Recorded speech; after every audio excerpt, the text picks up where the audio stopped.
Hi everyone, good evening. Welcome back to Shaktitrimurti Trading Channel. ఈరోజు మనం important global geopolitical updates, crude oil, strait of Hormuz situation, US Russia sanctions, India US relations, defence sector, health care sector మరియు overall మార్కెట్స్పై impact గురించి discuss చేద్దాం. So let's get started. Houthi drone attack on Saudi Aramco refinery Jazan. యెమెన్కి చెందిన Iran backed Houthi rebels Saudi Arabia south western రీజియన్లో ఉన్న Saudi Aramco Jazan oil refinery మీద drone attack చేశారని అఫీషియల్ రిపోర్ట్స్ వచ్చాయి. Houthi spokesperson Yahya చెప్పిన ప్రకారం Saudi airspace వైలేషన్స్కి కౌంటర్గా ఈ స్ట్రైక్ చేశామని క్లెయిమ్ చేశారు. సౌదీ అరామ్కో పైన అటాక్ అంటే గ్లోబల్ ఎనర్జీ మార్కెట్స్లో direct supply disruption fears create అవుతున్నాయి. ADNOC vessel strait of Hormuz missile attack. Abu Dhabi national oil company అంటే ఏడీఎన్ఓసి ఆపరేట్ చేస్తున్న ఒక వెజల్ స్ట్రైట్ ఆఫ్ హార్మోస్లో ట్రావెల్ చేస్తున్న సమయంలో మిసైల్ అటాక్కి టార్గెట్ అయిందని రిపోర్ట్స్ వచ్చాయి. ఇది చాలా ఇంపార్టెంట్ డెవలప్మెంట్, ఎందుకంటే straight of Hormuz global oil ట్రాన్స్పోర్టేషన్కి చాలా క్రిటికల్ రూట్. ఈ రూట్లో టెన్షన్స్ పెరిగితే crude oil prices, shipping costs, insurance costs అన్నీ ఇంక్రీజ్ అయ్యే పాసిబిలిటీ ఉంటుంది. మార్కెట్ పర్స్పెక్టివ్లో చూస్తే ఆయిల్ ప్రైస్ ఇంక్రీజ్ అయితే oil marketing companies, airline, paints, chemicals లాంటి సెక్టార్స్పై ప్రెజర్ రావచ్చు. సో క్రూడ్ ఆయిల్ మూవ్మెంట్ని మనం క్లోజ్గా వాచ్ చేయాలి. Iran Oman safe shipping deal. Iran Oman మధ్య స్ట్రైట్ ఆఫ్ హార్మోజ్లో కమర్షియల్ షిప్పింగ్ కోసం ఒక అగ్రిమెంట్ దగ్గరికి వచ్చిందని రిపోర్ట్స్ వచ్చాయి. జనరల్ ఫ్రేమ్వర్క్ ఫైనలైజ్ అయిందని, సేఫ్ షిప్పింగ్ రూట్ కోసం కోఆర్డినేట్స్ అగ్రీ అయ్యాయని ఇన్ఫర్మేషన్ ఉంది. ఇది ఫైనల్ అప్రూవల్ పొందితే షిప్పింగ్ యాక్టివిటీ గ్రాడ్యువల్గా ఇంప్రూవ్ అవ్వచ్చు.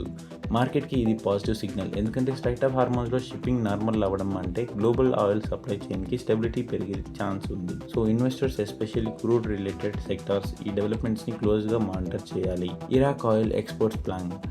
స్ట్రైట్ ఆఫ్ హార్మోజ్ డిస్ట్రప్షన్ వల్ల ఇరాక్ నుంచి ఆయిల్ ఎక్స్పోర్ట్ షార్ప్లీ డిక్లైన్ అయ్యాయని రిపోర్ట్ చెప్తున్నాయి. ఇరాక్ గ్లోబల్ ఆయిల్ సప్లైలో ఇంపార్టెంట్ ప్లేయర్ కాబట్టి ఎక్స్పోర్ట్ సిగ్నిఫికెంట్లీ తగ్గితే ఇంటర్నేషనల్ క్రూడ్ మార్కెట్పై ఇంపాక్ట్ ఉంటుంది. సప్లై డిస్ట్రప్షన్ ఎక్కువ అయితే క్రూడ్ ప్రైసెస్ అప్సైడ్లో మూవ్ అయ్యే పాసిబిలిటీ ఉంటుంది. కాబట్టి ఇండియా మార్కెట్లో ONGC, oil India, upstream oil కంపెనీస్కి హయ్యర్ క్రూడ్ ప్రైజెస్ పాజిటివ్గా ఉండొచ్చు. కానీ airlines, paints, tyres and other crude consuming సెక్టార్స్కి కాస్ట్ ప్రెజర్ రావచ్చు. UAE oil tanker targeted. Strait of హార్మోజ్లో యూఏఈ ఆయిల్ ట్యాంకర్ ఇరానియన్ మిసైల్కి టార్గెట్ అయిందని రిపోర్ట్స్ వచ్చాయి. వెజల్ సిచ్యువేషన్ కంట్రోల్లో ఉందని ఇన్ఫర్మేషన్ ఉన్న జియోపొలిటికల్ టెన్షన్స్ మాత్రం ఇంపార్టెంట్ కన్సర్న్. షిప్పింగ్ కంపెనీస్కి రిస్క్ పెరిగితే ఇన్సూరెన్స్ అండ్ ఫ్రైట్ కాస్ట్ కూడా ఇంక్రీజ్ అవ్వచ్చు. మార్కెట్ పర్స్పెక్టివ్లో చూసినట్లయితే ఇలాంటి developments crude oil and safe haven అసెట్స్పై ఇమీడియట్ రియాక్షన్ క్రియేట్ చేయగలవు. కాబట్టి మండే మార్కెట్ ఓపెనింగ్లో గ్లోబల్ క్రూడ్ ప్రైజెస్ని డెఫినెట్లీ అబ్జర్వ్ చేయాలి. Iran strait of Hormuz reopening conditions. Strait of Hormuz ఫుల్గా రీఓపెన్ చేయడానికి ముందు యూఎస్ తన బిహేవియర్ని కరెక్ట్గా చేయాలని ఇరాన్ సైడ్ నుంచి కండిషన్స్ వచ్చాయి. అంటే ఇమీడియట్ ఫుల్ నార్మలైజేషన్ జరగకపోవచ్చు. జియోపొలిటికల్ అన్సర్టన్లీ కంటిన్యూ అయితే క్రూడ్ ఆయిల్ ప్రైజెస్ వాలటాలిటీగా ఉండొచ్చు. ట్రేడింగ్ పాయింట్ ఆఫ్ వ్యూలో ఫ్రెండ్స్, ఇలాంటి సిచ్యువేషన్లో బ్లైండ్ పొజిషన్స్ తీసుకోకుండా global crude prices, dollar index and international మార్కెట్స్ని అబ్జర్వ్ చేసి ట్రేడ్ చేయడం better. US defence production increase. Iran conflict prolong అవ్వడం వల్ల క్రిటికల్ అమ్యునిషన్ షార్టేజెస్ కన్సర్న్తో యూఎస్ పెంటగాన్ డిఫెన్స్ కంపెనీస్ని weapons production and deliveries accelerate చేయాలని ఆస్క్ చేసిందని రిపోర్ట్స్ వచ్చాయి. ఇది డిఫెన్స్ కంపెనీస్కి లాంగ్ టర్మ్ డిమాండ్ పర్స్పెక్టివ్లో positive signal. US defence spending increase అయితే గ్లోబల్ డిఫెన్స్ సప్లై చైన్ కంపెనీస్కి కూడా ఆపర్చునిటీస్ క్రియేట్ అవ్వచ్చు. ఇండియాలో కూడా defence theme already important sector కాబట్టి డిఫెన్స్ స్టాక్స్లో సెంటిమెంట్ ఇంప్రూవ్ అవ్వడానికి స్కోప్ ఉండొచ్చు. బట్ రిమెంబర్, న్యూస్ పాజిటివ్ అంటే ఇమీడియట్గా స్టాక్ బై చేయాలని కాదు. వాల్యుయేషన్ అండ్ టెక్నికల్ లెవెల్స్ కూడా important. US Senate Russia sanction bill. US sanctions బిల్కి యూఎస్ సెనేటే అప్రూవల్ వచ్చిందని రిపోర్ట్స్. ఈ legislation Russian oil and gas కొనుగోలు చేసే మేజర్ బయర్స్పై హెవీ టారిఫ్స్ ఇంపోజ్ చేయడానికి అథారిటీ ఇవ్వగలదని ఇన్ఫర్మేషన్. ఇండియా మరియు చైనా కూడా రష్యా క్రూడ్స్ బయర్స్ కాబట్టి ఈ డెవలప్మెంట్ ఇండియాకి ఇంపార్టెంట్. రష్యా నుంచి డిస్కౌంటెడ్ క్రూడ్ ఇంపోర్ట్స్ కంటిన్యూ అవుతాయా? ఫ్యూచర్లో additional trade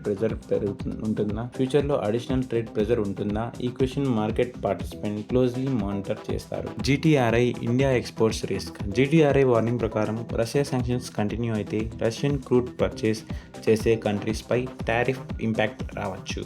India Russian crude ఇంపోర్ట్స్ని కంటిన్యూ చేస్తే ఇండియా ఎక్స్పోర్ట్స్పై ప్రెజర్ పాసిబిలిటీ ఉందని అనాలిసిస్. ఇది ఎస్పెషల్లీ ఎక్స్పోర్ట్ ఓరియంటెడ్ కంపెనీస్కి important. IT, pharmaceuticals, textiles, engineering exports లాంటి సెక్టార్స్లో యూఎస్ మార్కెట్ ఎక్స్పోజర్ ఉన్న కంపెనీస్ని ఇన్వెస్టర్స్ వాచ్ లిస్ట్లో పెట్టుకోవచ్చు. But actual impact sanctions, final rules and implementations మీద డిపెండ్ అవుతుంది. యూఎస్ నేషనల్ డెప్ట్. యూఎస్ ఫెడరల్ డెప్ట్ అరౌండ్ $40 trillion రేంజ్కి రీచ్ అయిందని మెన్షన్ చేశారు. చైనా యాన్యువల్ జీడిపితో కంపేర్ చేస్తే యూఎస్ డెప్ట్ వెరీ లార్జ్ లెవెల్లో ఉంది. హై యూఎస్ డెప్ట్ అంటే ఫ్యూచర్లో interest rates, bond yields, inflation and dollar మూవ్మెంట్పై ప్రెజర్ ఫ్యాక్టర్స్ ఉంటాయి. ఇండియన్ మార్కెట్కి డైరెక్ట్ అండ్ ఇండైరెక్ట్ ఇంపాక్ట్ ఉంటుంది. Especially FII flows, dollar and US bond yields మూవ్మెంట్పై డిపెండ్ అవ్వడం వల్ల యూఎస్ ఎకనామిక్ డేటాని మనం ఇగ్నోర్ చేయకూడదు. Trump economic approval statement. Economic పర్ఫార్మెన్స్పై తన అప్రూవల్ ఇంకా హయ్యర్గా ఉండాలి అని ట్రంప్ కమెంట్ చేశారు. యూఎస్ గోల్డెన్ ఏజ్లోకి ఎంటర్ అవుతుందని డిస్క్రైబ్ చేశారు. యూఎస్ ఎకనామీ స్ట్రాంగ్గా కంటిన్యూ అయితే గ్లోబల్ మార్కెట్కి పాజిటివ్. కానీ inflation, interest rates, employment and tariffs లాంటి ఫ్యాక్టర్స్ కూడా equally important. So only political statement కాకుండా యాక్చువల్ ఎకనామిక్ డేటాని బేస్ చేసుకుని మార్కెట్ డైరెక్షన్ని అనాలిసిస్ చేయాలి. Bank of America health care and GLP-1 drug. Bank employees health care benefits కోసం GLP-1 weight loss medicines పై significant spending చేస్తోందని report. Wegovy, Ozempic, జెబ్హోన్ లాంటి మెడిసిన్స్ డిమాండ్ పెరగడం హెల్త్ కేర్ ఇండస్ట్రీలో మేజర్ ట్రెండ్గా మారింది. ఇది బ్రాడర్ హెల్త్ కేర్ సెక్టార్కి interesting development. Pharma companies, health care providers and insurance కంపెనీస్పై GLP-1 డ్రగ్ డిమాండ్ ఫ్యూచర్లో సిగ్నిఫికెంట్ ఇంపాక్ట్ క్రియేట్ చేయగలదు. So long term investors health care థీమ్ని కూడా వాచ్ లిస్ట్లో కన్సిడర్ చేయొచ్చు. India bring see fares home. West Asia crisis మధ్య Gulf region నుంచి thousands of Indian సీఫేర్స్ని ఇండియాకి సేఫ్లీ బ్రింగ్ బ్యాక్ చేస్తున్నారు అని అప్డేట్. గవర్నమెంట్ సైడ్ నుంచి సీఫేరర్స్ సేఫ్టీకి ప్రియారిటీ ఇస్తున్నామని మెసేజ్ వచ్చింది. షిప్పింగ్ అండ్ లాజిస్టిక్స్ సెక్టార్స్కి geopolitical tensions major risk factor. ఇండియాకి energy imports and international shipping చాలా ఇంపార్టెంట్ కాబట్టి strait of Hormuz situation normal అవ్వడం ఇండియన్ ఎకనామీకి కూడా పాజిటివ్. ఎస్పెషల్లీ క్రూడ్ సప్లై స్టేబుల్గా ఉండడం మనకి very important. Indian pilots autonomous civil aviation authority. Federation of Indian pilots ఇండియాలో autonomous civil aviation authority establish చేయాలని డిమాండ్ చేసింది. DGCAకి greater financial, administrative and technical independence ఉండాలని pilots federation argument. Aviation sector ఇండియాలో ర్యాపిడ్గా గ్రో అవుతుంది. Air passenger traffic, airports, airlines and aviation infrastructure expansion continue అవుతున్న బ్యాక్గ్రౌండ్లో రెగ్యులేటరీ ఫ్రేమ్వర్క్ కూడా స్ట్రాంగ్గా ఉండడం important. So aviation sector investor ఈ డెవలప్మెంట్స్ని మానిటర్ చేయొచ్చు. JD Vance PM Modi conversations. US vice president JD Vance prime minister Narendra మోదీతో కన్వర్జేషన్ జరిపారు. Trade, defence, critical technologies, energy security and critical minerals లాంటి ఇంపార్టెంట్ ఏరియాస్ పై కోఆపరేషన్ గురించి డిస్కషన్ జరిగిందని reports వచ్చాయి. ఇండియా US రిలేషన్షిప్ స్ట్రెంథెన్ అయితే several Indian సెక్టార్స్కి long term benefits ఉండొచ్చు. Especially defence, technology, manufacturing, energy and critical minerals theme important. PM Modi India US strategic partnership. PM Modi US vice president JD Vanceతో phone conversation జరిగిందని India US comprehensive global strategic పార్ట్నర్షిప్ని further deepen చేయడం గురించి discuss చేశామని post చేశారు. ఇది India US రిలేషన్షిప్కి positive indication. Trade tensions ఉన్న ఏరియాస్ పక్కన పెడితే defence, technology, energy and strategic cooperation continue అవ్వడం ఇండియన్ మార్కెట్కి లాంగ్ టర్మ్ పాజిటివ్ థింగ్.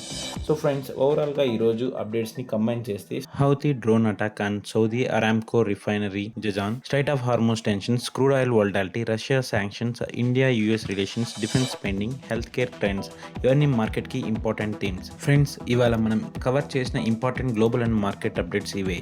మార్కెట్లో ట్రేడింగ్ చేస్తున్నప్పుడు ఎమోషన్స్తో కాకుండా news plus fundamental technical analysis, proper risk management combine చేసుకోండి. వీడియో మీకు యూస్ఫుల్ అనిపిస్తే లైక్ చేయండి, షేర్ చేయండి అండ్ శక్తి త్రిమూర్తి ట్రేడింగ్ ఛానల్ని సబ్స్క్రైబ్ చేయండి. నెక్స్ట్ మార్కెట్ అప్డేట్తో మళ్ళీ కలుద్దాం. Thank you for watching this video.